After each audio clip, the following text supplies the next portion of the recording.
So, good day, sir. I'm Christian Summer, and I will present you the transformative role of teacher and community developments.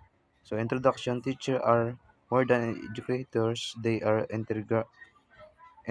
integral members of communities, contributing to positive change and fostering a better future for all. So, culminating community engagement. First, community events. Teachers organize and participate in community event connection with residents and promotion local business. So the teachers play uh, the vital role and organize and participating in local community events.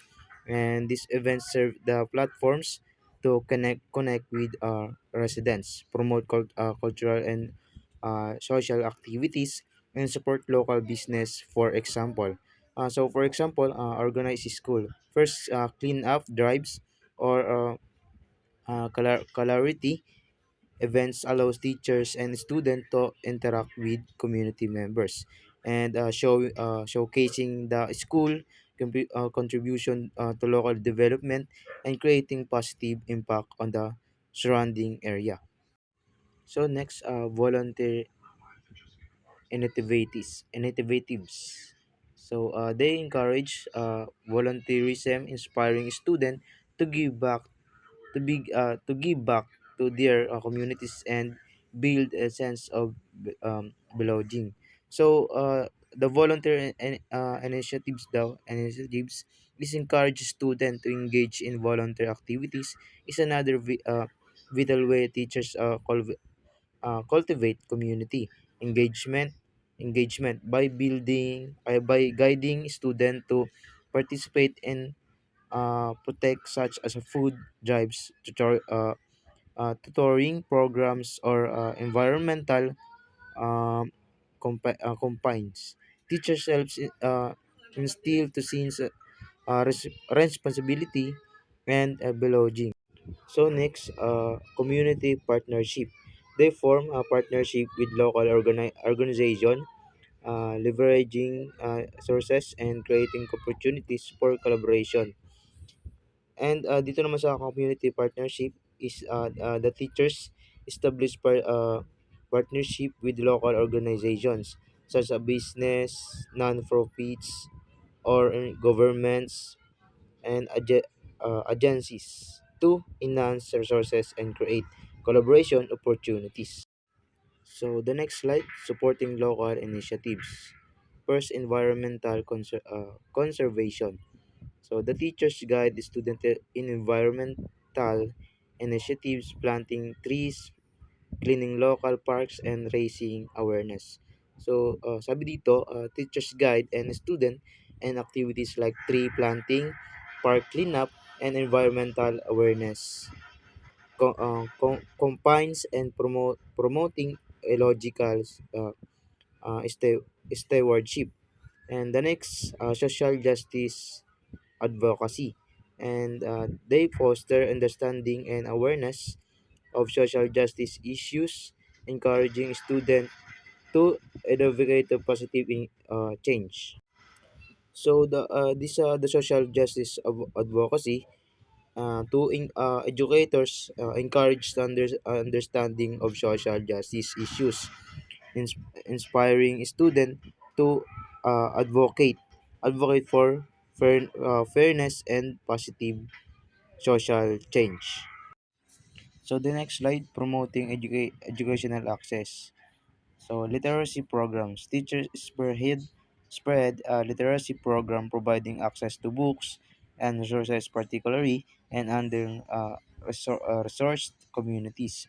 So these literacy programs they lead initiatives to improve literacy, offering books and resources to under resourced communities.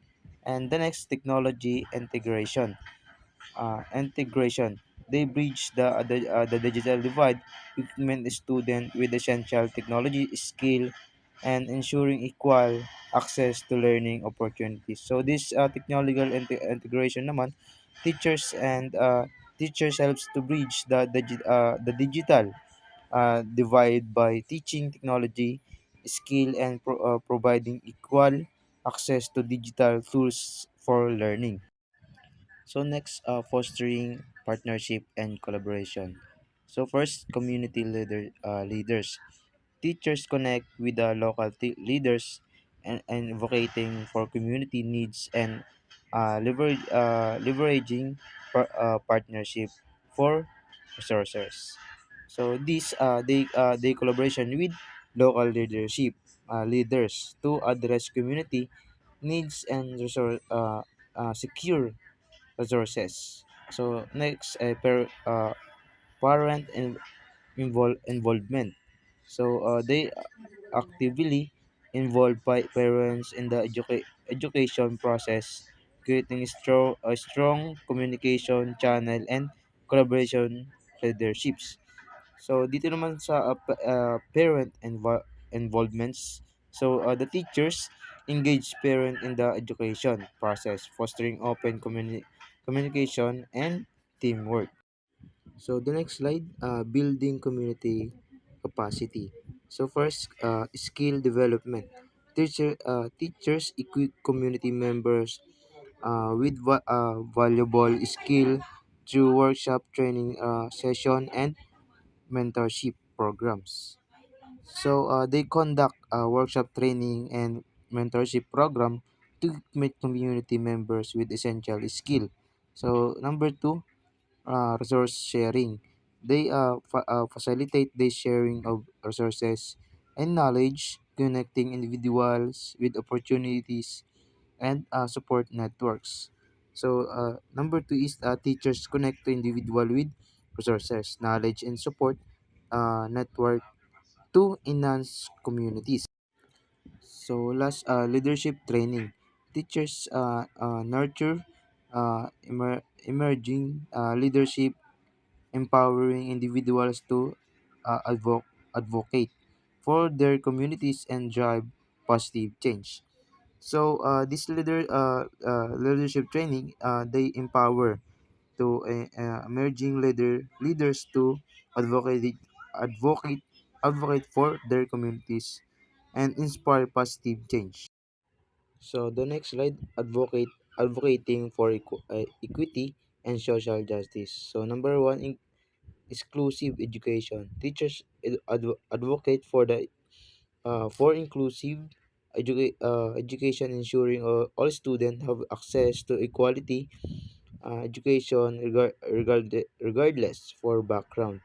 So this inclusive education, and they ensure equal access to equal quality education for all students regardless for their background. And number two, cultural sensitivity.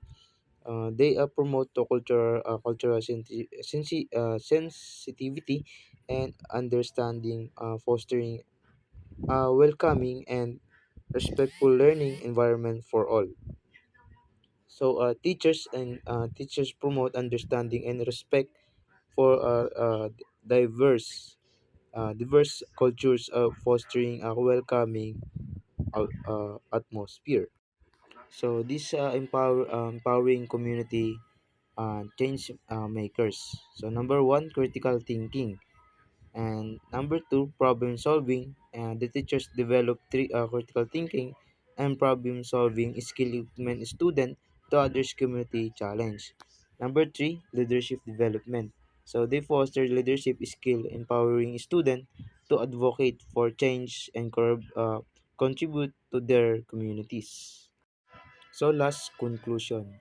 So the teachers play vital role in community development, fostering collaboration and promoting equity and empowering future generation. Their dedication and commitment create stronger, more vibrant communities.